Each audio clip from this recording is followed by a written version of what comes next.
How do I get sales online? Whew, there's like whole seminars. I think you can probably read the minds of who I'm thinking about right now if you have any time in this space. White guys, a little bit older than me. One's really hyper. One talks about money a lot. Like, I don't need to name names. There's so much content out there to talk about how to get sales online. I want to go ahead and break it down even simpler. Where we're not going to talk about marketing. We're not going to talk about getting people through a funnel. You know what I'm talking about. If you don't worry about funnels. We're going to talk about, shout out to Chris, we're going to talk about brass tacks, tactical stuff. Like, basically, how do I sell stuff online? Like, literally, how do I sell stuff? A really good place to start, and this goes back to the mobile part of it, is actually giving the opportunity for people to buy from you. This sounds silly, but I'm going to take it a step back. In fact, I do have one of these containers, one of these objects with me, but unfortunately it's in another part of my place. So, so unfortunately you'll have to bear with me a little bit as I use my hands. One of the worst moments I've had, probably ever as a business person, is being broke as hell. Remember, I was living in San Francisco, which kind of synonymous, particularly at that time. I was broke as hell. I had just come out with one of my indie books, and someone wanted to buy it. And they didn't have any money. Like, they had money, but they didn't have any cash. And I was like, bet, here's my information. I think the iPhone might have just came out. So it's like we're pinging each other, all the old school stuff that was happening in Silicon Valley at the time. And they're like, bet, you go ahead and I'll get some cash and I'll go ahead and buy it.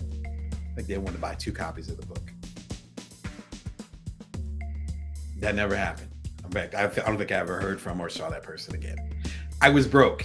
Like, let me be clear. Like, it wasn't right. Like it wasn't like, oh man, I missed that sale. No, I get this sale and I know how I'm going to pay rent next week. No, I know how I'm going to pay the past due rent. Like, it was that kind of vibes, and I couldn't do it. Again, it burned into my head. This was many years ago. I lived in Silicon Valley. So one of the best ways you can actually get sales is enabling your people to get sales. And we're going to go over a couple ways you can do that. This is actually called fulfillment. Financial fulfillment. There's another type of fulfillment. Well, let's just call this fulfillment for now. In fact, let's take a step back. Stripe. You might have heard of it. You've definitely used it. You just didn't know it. Stripe takes everything. I think that basically any credit card, and it processes it for you. So they're a payment processor, otherwise known as a fulfiller. If someone hands you a credit card, which they could have that day, many, many moons ago in Silicon Valley, what are you going to do with it? You're going to look at it? You're going to, okay, thank you. You're not going to take it? No, you need some way to process it. Stripe will process it for you. This can be embedded into those websites. So when you go to damonbrown.net, which again is powered by Strikingly, and you purchase, say, a coaching package from me, like a one-on-one coaching, you can buy books directly from me. So you're like, hey, I want a copy of the deluxe version of Build From Now, as well as the Bring Your Worth mug and the Build From Now t-shirt. I'm like, bet, that's one of the packages on there. Like, bet. All right, let's say it's $60. I can't remember what it is. Let's say it's $60. You go ahead and put in your credit card information. Strikingly gets it, which is the website that hosts it. Strikingly pings over to Stripe. And Stripe says, oh, okay, Joe Schmo wants to buy one of these packages from Damon's website over at Strikingly. Strikingly is like, yes, here's the information. Stripe will be like, cool. Here are the numbers. Here's the expiration date, all the stuff you see on a credit card. Bet. Let's run it through. Okay, cool. Their credit is good. It ran through American Express. Diners Club, if it's still around, whomever, says, yes, it's good. That's what Stripe does. That's all Stripe does. Stripe says, good, cool. For that processing, we're gonna take like 2%. I think it's around 2%, maybe 3% now, of whatever Damon charged. So let's get that money for Damon. Let's take 3% off the top. Let's give him the 97%. We'll let Strikingly know. Strikingly, which is, of course, handles my website, says, hey, so someone not only did a payment, not only wants this combo, but the payment went through, it's all good. We're good. And then Stripe says, Damon is hitting your account by the end of the day or later on this week, depending on the bank schedule, because we work with bank schedules here in the United States. That's it. One of y'all could be buying the t-shirt, the mug, and the Built From Now package right now while I'm talking.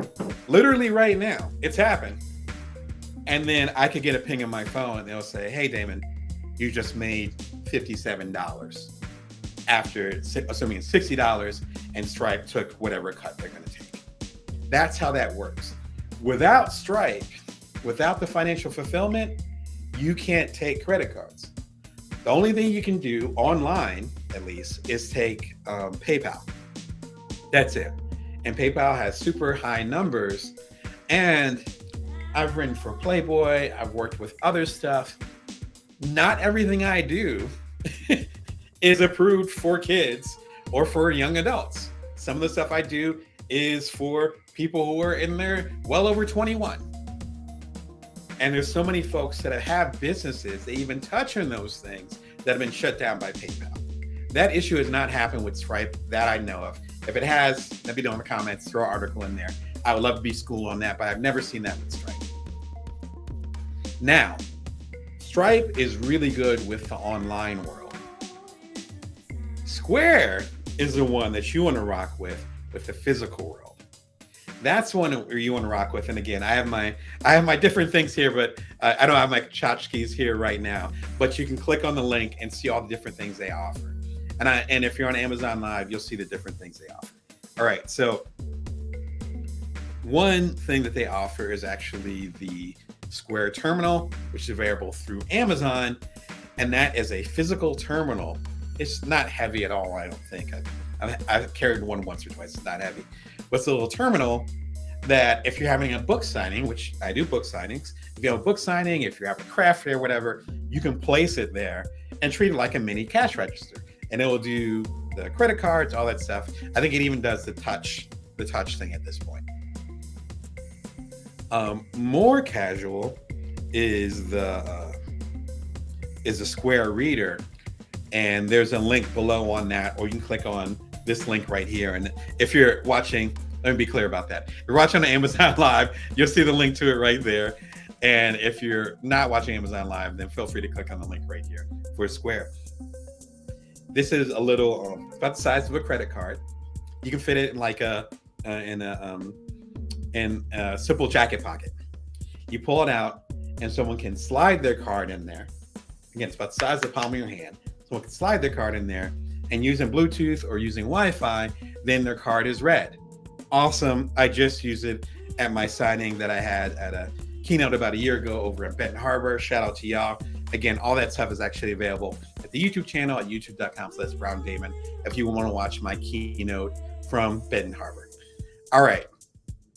The last option when it comes to that is something called a Square Reader. It's a tiny little square. That's probably the one we're all the most familiar with. That's the one that I actually got when I was in Silicon Valley. That was the first one that was available.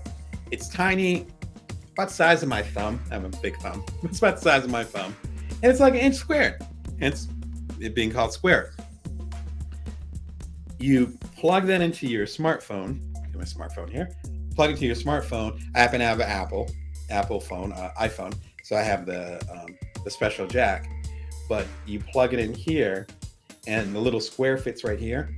And you take a credit card. I'll take my business card and slide it right under here.